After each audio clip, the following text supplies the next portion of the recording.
Welcome back to another edition of Higher Education Today. I'm your host, Steven Roy Goodman. Today we're going to be speaking about mothering and decision-making and artistic decision-making. And I've got two great guests today, Jenny Bilfield, who is the president and CEO of the Washington Performing Arts, and Rebecca Ravenal, who is a mixed media artist at the Torpedo Factory. Welcome to both of you. Thank you. Well, thanks for coming on. Maybe if we can start with you, Jenny. Can you say a word or two about your dual role, or almost a trio role, right? So you're a mom, you're an artist yourself, and you're also an administrator. Yes, I am trained as a pianist and composer, and that actually really informs the work that I do at Washington Performing Arts. I really do apply this notion of composing to how I produce events, how I run an organization, putting together many different sources and inspirations and ideas into one cohesive unit. But also it really does shape how we, my husband, who's also a composer and a professional composer, and I really guided our daughter as she began to alight to musical theater, music, and theater. Fair enough. And Rebecca, you are a hands-on artist, if there ever was one. Mm-hmm. Can you describe a little bit about some of your work? I am a mixed media artist, but my primary medium is ceramics. I've been doing that for several decades. I have a shared studio at the Torpedo Factory, where my work is shown, and I have a studio at home where I'm constantly feeling the pull to run downstairs and make things at all hours of the day or night. And you do that? I do.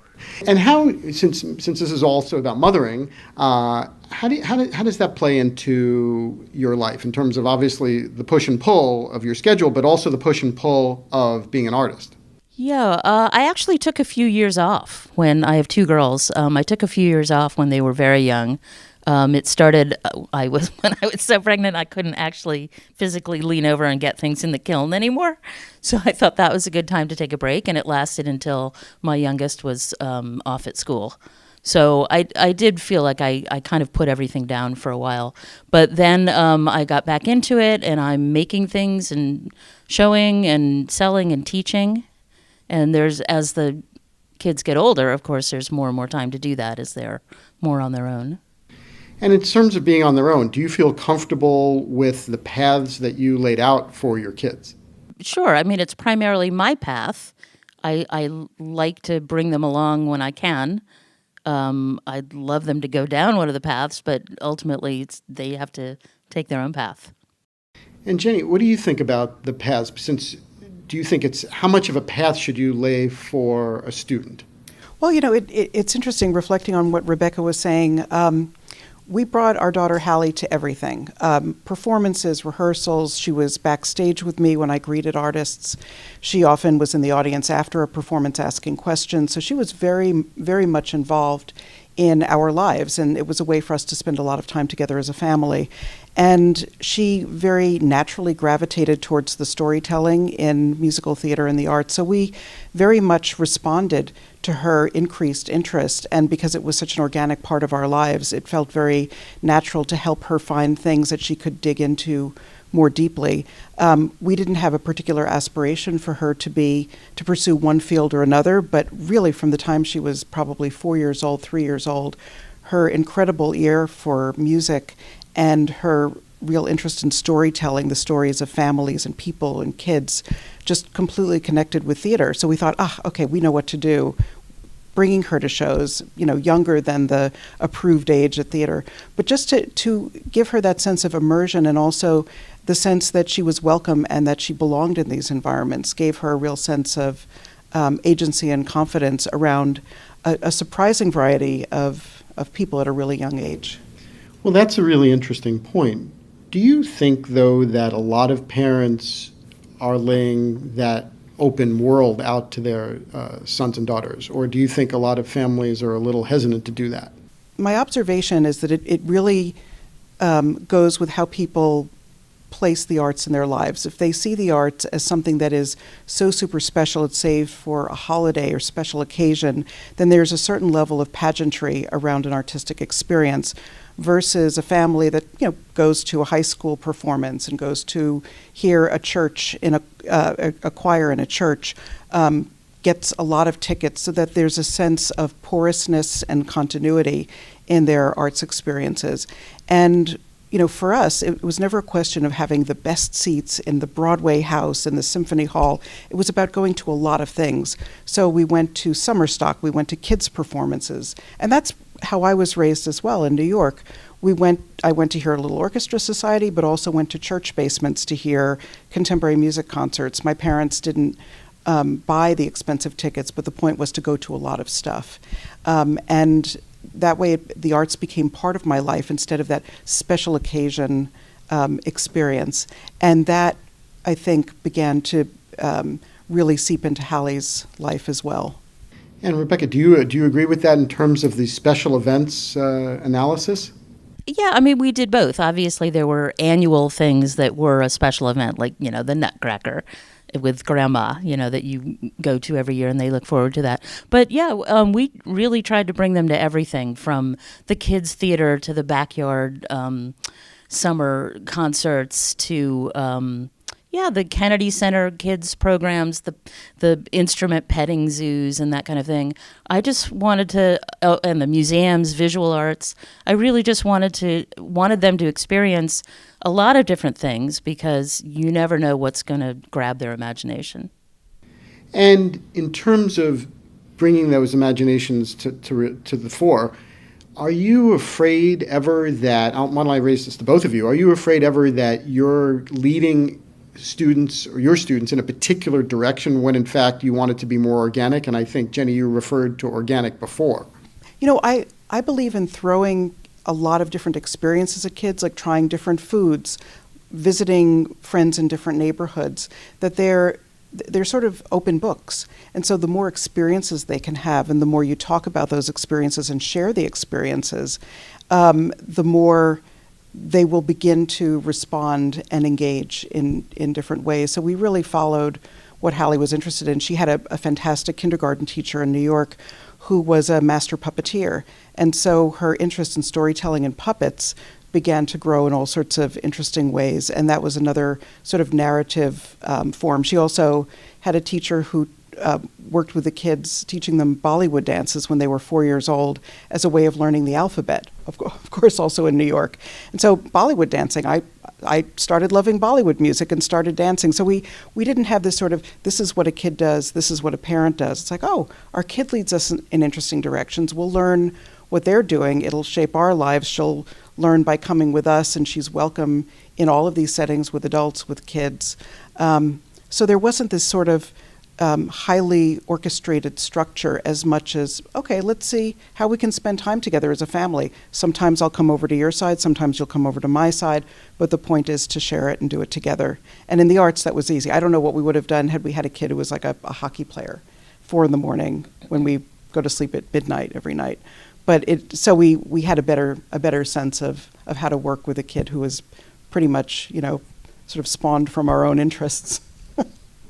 I think in our family, just because arts, performing and visual arts has been primarily my interest, not necessarily my husband's, I think I probably took the lead on that, and I was always finding weekend events that we could go to, and encouraging them. My kids kind of laugh at it now, but I kind of forced them to do craft parties for birthdays and that kind of thing. So I think I did lead to some extent, but then obviously if they didn't pick up that interest, after a while I had to let it go. Well, fair enough. And if I could follow up on the thing that you just raised about your husband. So I suspect that this is an issue in a lot of families where the parents don't necessarily see 100% in sync in terms of not just this issue, but lots of issues. How did you navigate that as a family? I mean, there wasn't much resistance on my husband's part or my kids' part to going to things early on. I guess when there became resistance to, say, going to the museum, if I mentioned the word museum, they wouldn't get in the car after a while. So I just had to put them in the car and surprise them. They got caught onto that after a while. And in terms of keeping on with the piano lessons, that kind of thing, I think it was kind of a little bit more my responsibility to just say, look, you may not love it now, but the better you are, the more you will like it. The more you like it, the more you'll play. So I had to try that tack for a while. So it was kind of a little bit of a negotiation. Sometimes I won, sometimes my kids won. Well, and in terms of that negotiation, I hope you don't mind me asking you this, but your daughter just did an album. But for every hour you're spending on an album, you're not doing math homework. Yeah, that was a concern. We managed to kind of confine the making of the album to spring break and summer break and weekends. But that was, I think that was a little bit of a negotiation, because once Eliza got excited about writing and recording, that's all she wanted to do for a while. So we did have to kind of remind her, you're still in school. Let's look at the next step, and you have to keep up with your studies. Well, and keeping up with your studies is important. And Jenny, as you know, before you came to Washington, I believe you were at Stanford University, which is obviously one of America's great universities, but you were responsible for bringing the arts to Stanford, if I understood this correctly. So how did you balance that in the same way that Rebecca was just chatting about a second ago? Well, it was interesting being at Stanford because I ran Stanford Live, which was the performing arts presenter, and we built a great deal of connectivity between the faculty and the research component with the artists we presented. So a lot of commissioning and a lot of creative work that connected curriculum and students and performers. And, what was interesting about that environment was that even if a student wasn't on a trajectory to be a professional full-time artist, there was a real respect for creativity and a sense of curiosity that came with the arts, and a sense of indeterminacy that the arts provide, whereas so many other fields that they were drawn to and pursuing were sort of binary yes or no. It either works or it doesn't work. And the arts for so many of these students were a source of passion, interest. It made them creative thinkers, and it created an interesting conversation about whether the arts are useful, improving math scores, or important enough that they're respected for the actual creative contribution that they make to society. And I think this is something I perceive universities are grappling with as they try to justify humanities curricula and especially arts curricula. What is this going to do for the kid? Will it help them be a better engineer or a better mathematician? We have to dial back and think about how we remember certain cultures over the centuries and millennia, that we remember their contributions to science, to the arts, and in many cases, the exponents of those were actually very competent in both science and the arts. So we sometimes lose touch in trying to define utility for the arts. But I certainly perceived at Stanford that students were very driven to be excellent and to follow their curiosity, and the crossover between the two was often there. It was an exciting place to be. And I suspect that's probably true, but as you well know, not every university is Stanford, and the pressures on universities that have less money than Stanford are extreme. And so sometimes the assessment of whether or not XYZ is worth the money relative to the time and money and energy that a university is spending is a real issue. Right. Where can they be excellent? Where can they really have sort of a pole position, if you will, in being competitive alongside other universities? And certainly as we toured universities with Hallie before she started this year, it was very interesting to see how they defined their artistic experience for students. She ended up choosing a school that has a conservatory within a university. She's at the Hart School at the University of Hartford. And it was a really excellent choice for her because she has the opportunity to meet students across many other disciplines, but to have a BFA that focuses in an area where she wants that intensity and depth, but not to the exclusion of everything else. But it was interesting to see students, very geared towards almost the trade side of the arts and how much was offered at many of the schools she looked at. She just wanted something that had a different balance. Well, and speaking of that balance, maybe if I could throw this to both of you in terms of the point about trade schools, how do you both look at trade schools in terms of the training? I'm not sure our family has quite enough experience in that yet. Since my daughter just graduated from high school, she's on a gap year. But I will say that she did apply to several different types of colleges. And the one that she really wanted to go to was very focused in performing arts and film, which was fantastic. But and had she decided to go there, we would have been fine with it. But ultimately, I was kind of glad that she didn't choose that, because I thought it was too limiting, that anything can happen in the 4 years it takes you to get through college. You change your mind, you're not interested in this class, but there's not enough range of other classes. So I'm really glad she made the decision about the school that she is going to go to. And had she made the opposite decision, would you have lived with it? Of course, yeah. And I think the nature of schools and students now is that there's a lot of movement. There's a lot you can transfer. You can maybe take classes at neighboring universities to round out your class schedule.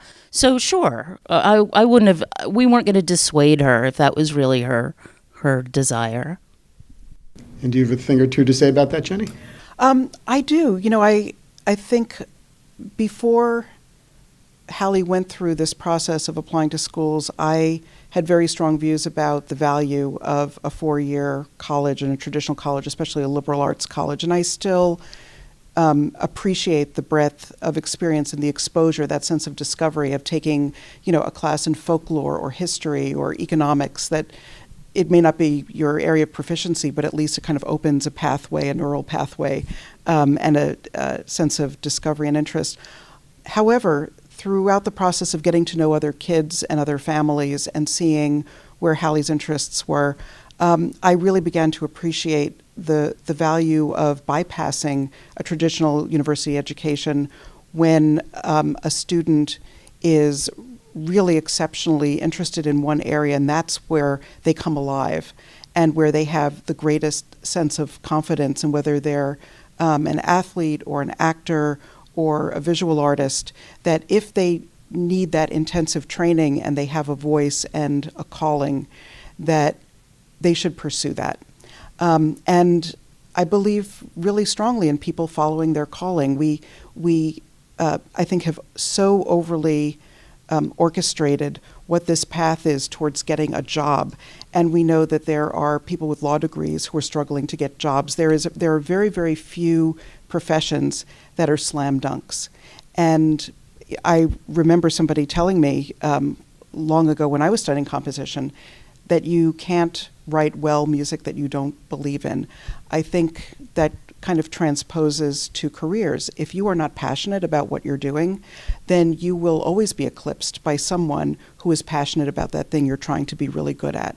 And so it's actually worth taking time to invest in yourself, to find that passion, to find the thing that excites you.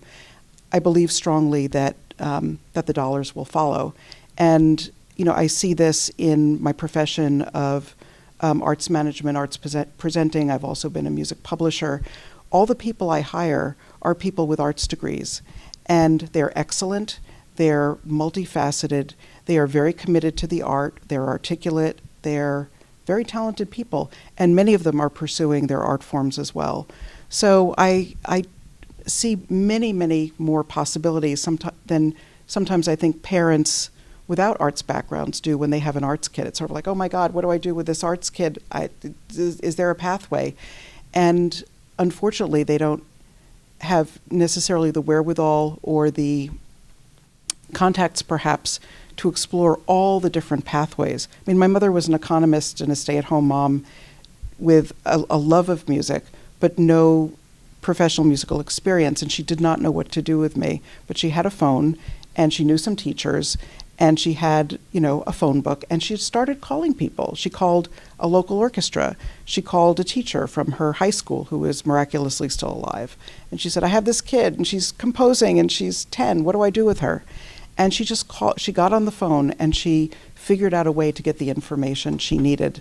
I don't know that my parents would have been terribly supportive had I gone to a conservatory. My mother made sure I had good typing skills, so I can type really well.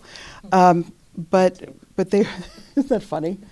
But I got to study, in pretty serious depth. They made sure I had that immersion. But let's say your mom was in this room right now, and we were having a conversation including her. You went to the University of Pennsylvania, which is a lovely school, but it's a place where a lot of people go because they want to advance their careers. Yes, and I felt that. I was one of 4 undergraduate music majors. I had to work and fight really hard within that department at the time. I had a very entrepreneurial streak, so I started a music series and I wrote for the school paper. It is a very prestigious university to have on my resume. I wish I could say that it opened doors, but really I think if I had been a Wharton student, that would have been where the name opened more doors. I really did have to chart my own path, and I was pretty industrious. But what I can say is that I got an excellent foundation in music from superlative professors, and my analytical skills, my critical thinking skills, I really attribute to the rigor and how hard they pushed me. And I don't mean to press you on this, and I don't mean to be inappropriate, but do you think that your daughter is going to get that same level of pushing from where she's going to school compared to what you had when you were at the University of Pennsylvania? Oh, I think she's expecting it. One of the things that I would say this of every parent with a kid interested in theater, to really make sure that they're in an environment where they're with people who are as good or better than they are, so that they can see what it's like to always strive to not just be the star, but to reach and to move and to see how people carve their path. And so she wanted this sort of rigorous program so that she can really build her chops. And frankly, I think it's good as you get, within more and more competitive environments, you challenge yourself to either sort of recommit or to commit to something else that you might love more that you discover. So she knew what she was getting into. I mean, these programs for theater have 1,000 or 2,000 applicants, and they take 20 to 30 kids. So you really have to be tenacious to go through the process. And when you get there, you have to be prepared to work. I've seen her schedule, and it's a monstrous schedule. So it's a good year of learning, testing stamina, grit. Well, speaking of stamina, you raised the issue of athletics. Maybe if we can talk about that for a second, maybe both of you could address this. What about the student who, being a mom, let's say, of somebody who all of a sudden says, I really want to be a great athlete, and not everybody gets to be in the Olympics, not everybody gets to be in the NBA. At what point does the decision-making come in? I think there are certainly in a field where there are only certain few numbers can rise to the top. The decision isn't always up to the student or the family. It's going to be up to the team or the captain, or right. So just as it is with being in the school play or whatever. So at some point, the decision is just out of your hands. But I think there are always alternatives. That's not the only team. That's not the only play. You go somewhere else. You do community theater, or you're on an intramural team or something. So if you want to keep up with it, you find ways to do it, even though that one team that you wanted to be on doesn't want to have you. Yeah, I mean, nobody ever says, I'm really sorry that I was striving to be excellent. Nobody regrets that quest to be the best that they can be. And I think understanding that you may or may not get there is, as an athlete, is probably comparable to, a lot of kids, they see their idols on TV and say, oh, I want to be famous. How can I be famous? And then you take them through what it is to have the voice lesson, the dance lesson, the coaching, the management, being on audition. And then after a while, when they get a sense of what is really required, they decide if they're still going to recommit and go for it and push themselves further. And when I was working in California, in the midst of Silicon Valley, I had a chance to sit in on some really interesting talks. And there was one entrepreneur who had started a company, and he said, when I look at a resume, it was a discussion about the value of humanities with all the tech startups. He said, when I look at a resume, I always look for applicants who have had a history in music or in sports because they've shown discipline from a really early age. When a lot of people come to tech, much later, or computers later, although now it's a little bit different, the fact that someone is disciplined, is practicing, is rehearsing, is working within a team, is a really good indicator of how they will perform as a member of a startup, and their sense of tenacity and grit. I mean, that comes back to that. So I don't know. I think there are times in your life where you have to make choices that are guided by other factors. But if not now, when? Like if our kids aren't going to explore this and throw themselves into it and learn what it feels like to really love something and pursue it, as much as we want to protect them, I think I'd rather be the cheerleader and help them find every possible experience that'll give them a good sense of if they love it and want to do it forever. Well, thank you for focusing our mind today and our minds, and thank you both very much. Thank you. Thank you. Thank you. If you would like additional information about our guests, please visit WashingtonPerformingArts.org or thetorpedofactory.org. Or if you would like to send a note to our viewer mailbox, please do so at highereducationtoday@topcolleges.com. And thank you for watching. We will continue to bring you quality discussions about important matters in today's college and university world. I'm Steven Roy Goodman, and you've been watching Higher Education Today.